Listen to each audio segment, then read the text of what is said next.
Be sure to read and follow the safety guidelines to protect your computer from potential damage and ensure your personal safety.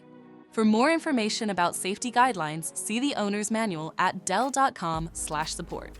Before you begin, turn off the computer and disconnect all the attached peripherals. Before proceeding, ensure your computer is in service mode. To enter service mode, press and hold the B key on the keyboard and then press the power button. Now, the computer will boot up and the owner tag information is displayed on the screen. Press any key to proceed. The computer will emit 3 short beeps and shut down, indicating it has entered the service mode.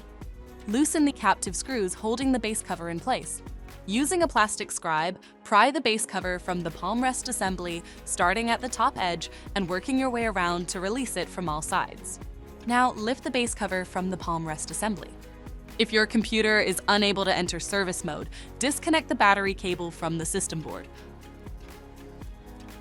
To remove the battery, identify the battery and remove the 5 screws. Lift the battery out of the system and disconnect the cable. To reinstall the battery, reconnect the cable and place it back in the system. Tighten the 5 screws to secure it. If the battery cable was disconnected earlier, make sure to reconnect it to the system board. Next, align the base cover with the palm rest assembly and gently place it into position. Tighten all required screws to secure the base cover in place.